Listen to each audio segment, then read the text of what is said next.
You're watching NBA Now by Chat Sports. I'm Chase Senior. Hope all of you hoopers out there are having a phenomenal week. On today's show, I cooked up 5 blockbuster trade ideas that could take place prior to the 2022 NBA Draft, which is going to take place from Brooklyn, New York on June 23rd. But first, shout out to today's sponsor, Aura, for making today's show possible. The leader in online security and fraud protection. They're offering a free 14-day trial if you go to aura.com/chatsports. That link available in the comment section and the description of this video. So here we go. Really excited to dive into these realistic, blockbuster, and mega NBA trade ideas that can really benefit some teams across the NBA.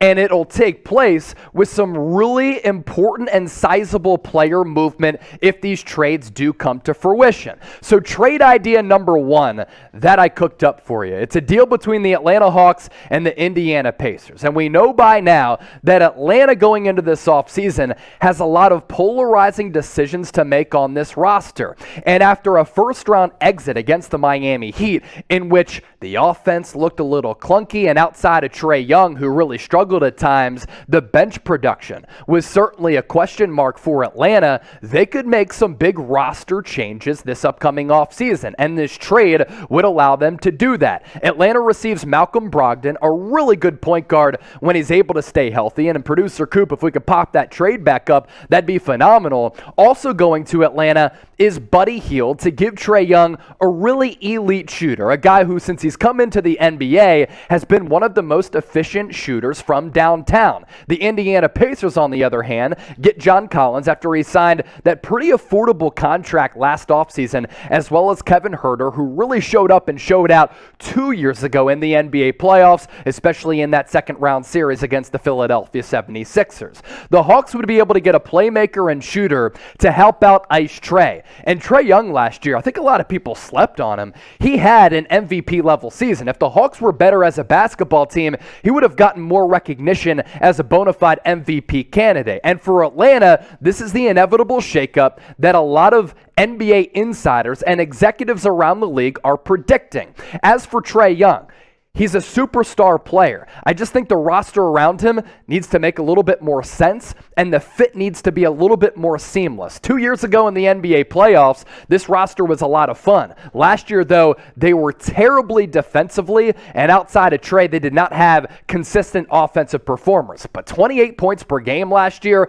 a career high for Ice Trae. So too were the assist numbers at nearly 10, where he was able to show a lot of growth with his vision. 46% shooter, really good considering the volume there, and 38% from beyond the arc. To the Atlanta side of things, with this trade idea, Indiana would be able to continue to build their young core of Tyrese Halliburton after that NBA trade deadline acquisition last year, John Collins, Kevin Huerter, Chris Duarte, who I thought had a pretty solid rookie season and projects to be a very good 3-and-D player, and Miles Turner if they don't send him packing. Brighter future between these two teams. So we're talking about Atlanta as well as Indiana. Let me know in the comments section. I'm fielding all of your responses down below. ATL for the Hawks, IND for the Pacers. Trade idea number 2. This is a juicy one. Going to the Philadelphia 76ers, the player that Joel Embiid reportedly wanted to play with instead of James Harden leading up to the NBA trade deadline, and Bradley Beal, a really good two-way guard in Kentavious Caldwell-Pope, and Kyle Kuzma, who can be a spot starter or come in off the bench and go on some heaters offensively. To the Wizards, this would require a sign-and trade or an opt-in for James Harden going to the nation's capital, and Tobias Harris, who I thought actually played really well after a couple of rough games after that James Harden acquisition, and was one of the better offensive players for Philadelphia throughout their playoff run, which lasted 2 playoff series. The big question for the Beard: is he washed? He was the NBA scoring champion only a couple years ago, but from that point on, he is in bad shape. He's lost a step, lost a little bit of explosiveness, and there are serious questions about how he was going to age, and especially considering the fact that he could be among some of the NBA's highest paid players. During the regular season, numbers were solid, but not to the MVP caliber of play that we've seen from James Harden in years prior. 22 points per game, 10 dimes, less than 8 rebounds. But here's where things get a little bit hairy and concerning. The field goal percentage and the three-point percentage, both in the regular season as well as the playoffs, fell off a cliff. And James Harden has never been the most explosive offensive player. So when he loses a step, that becomes a big concern, and it becomes really, really glaring, because if he can't beat somebody off the dribble with that first step, his offensive game is rendered much more inefficient. As for Bradley Beal, he had a pretty big drop-off in 2021, 2022. I think a big reason for that, he was hurting with that wrist injury. But from 2019 through 2021, one of the best bucket getters at the NBA level. He was phenomenal. Averaged nearly 31 points per game. 2 years ago, runner-up in the NBA scoring title behind Steph Curry. The shooting split's very good, but as you can see, the points per game as well as the field goal numbers from the field as well as long range did go down. But again, I think that's a byproduct of Bradley Beal being injured. We have 3 more trade ideas to get to, but first, I want to ask you this question. Who wins this trade on your screen right now? Is it Philly with Bradley Beal teaming up with Joel Embiid, or is it Washington getting back James Harden and Tobias Harris? Let me know down below in the comment section. This trade idea is producer Coop's favorite one of the bunch. And can you imagine if Ben Simmons never plays a single game for the Brooklyn Nets? What a deal and a failure of a trade that would be for Brooklyn if they move on from him without getting any production or games played at all. But I happen to like this trade idea for both sides and the individual of Ben Simmons. Nets receive Jeremy Grant, Sadiq Bey, and Kelly Olynyk. The Pistons get back Ben Simmons solely, who I think could be a really good player around Cade Cunningham, especially if they can land Jaden Ivey in the NBA draft come June. Career averages for Simmons. Everybody remembers the playoff flameout against the Atlanta Hawks. It was no doubt ugly. He looked scared to shoot the basketball. He looked scared on the offensive end. During crunch time and in the guts of the game, he looked like he didn't even want to be on the floor. And this year, a lot of mysterious issues with that back injury that he got surgically repaired this offseason. If he's able to bounce back from that and get back to the form that we've seen from Ben Simmons, a former #1 pick, Simmons can be a very good complementary piece. I don't think he can be a superstar player to lead you to the NBA championship, but I do think that he can be really good as a point forward alongside Cade Cunningham and maybe Jaden Ivey, and be a very impactful player because of his ability to impact games in a variety of ways. 16 points per game throughout his career, 7 rebounds, nearly 7 dimes. His vision for his size is really special, and he was an all-NBA player only last year. Really, really impressive, and a steal and a half per game as well. He can too block shots at the rim. Now, if you love hoops, if you love the NBA, if you enjoy our NBA content, well, thank you so much for making today's show a part of your day, but I also want you to show us some love and show us that you love basketball and all the content that we continue to churn out here at Chat Sports by hitting that thumbs up icon and liking the video. Today's presenting sponsor, it is Aura. Now, they are offering a free 14-day trial if you go to aura.com/chatsports. Nowadays, everything lives online digitally, and we do more online than ever.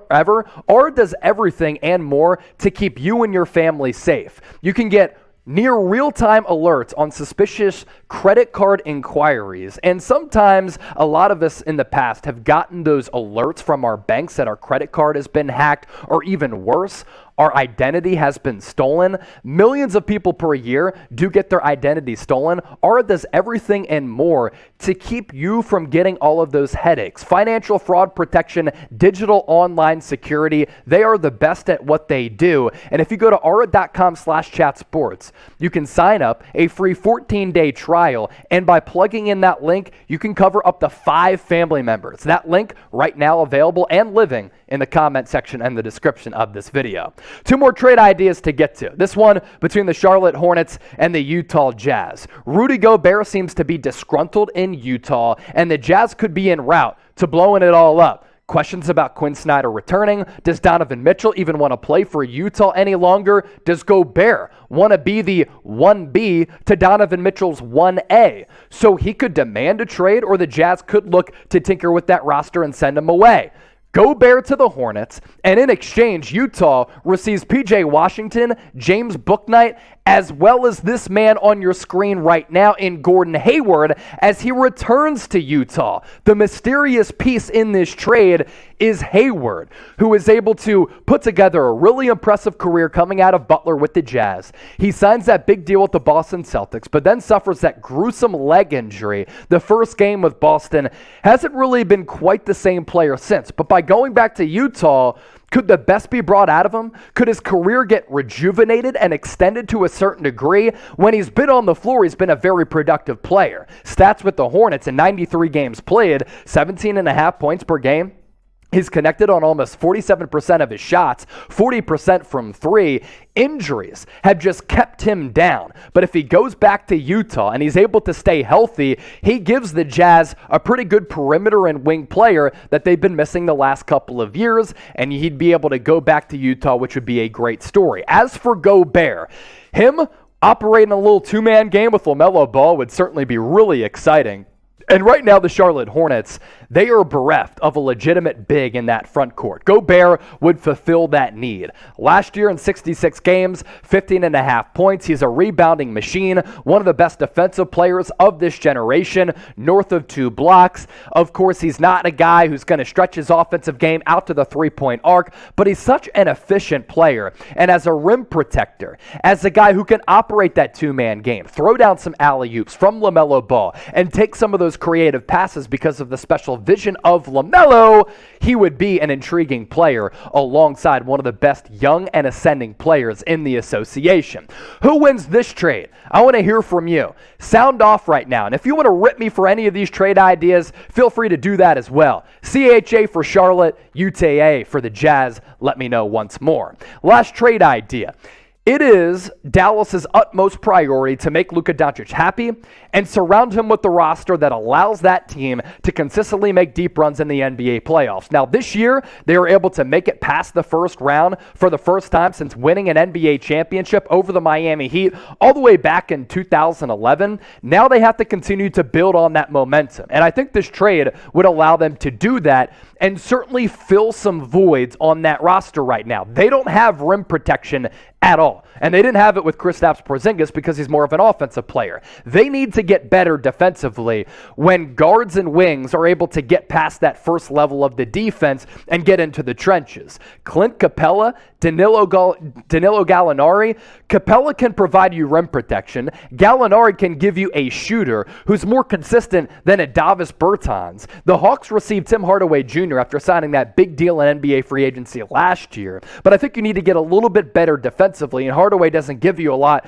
of a defensive presence. Dwight Powell is really just okay, but he was exposed at times, in my opinion, throughout the NBA playoffs. And as a former first-round pick, Josh Green really hasn't done much. It's time to cut bait with him, and also going to Atlanta, a 2025 first-round pick, because I think you're getting the more immediate upgrades in this deal with Capella as well as Gallinari. The Mavs' focus has to be, for Nico Harrison and Jason Kidd, finding guys who work and fit around Luka Doncic. He's very ball dominant. He's not the easiest guy to play with. He's a unique player to play with. Now, for me, I'm a shooter. When I play pickup hoops, you can always rely on me to knock down some three-point shots. I would love to play with Luka Doncic because I'd hover around the perimeter, and he has truly special vision to find me no matter where I'm at. Even if I'm behind him, he has eyes in the back of his head.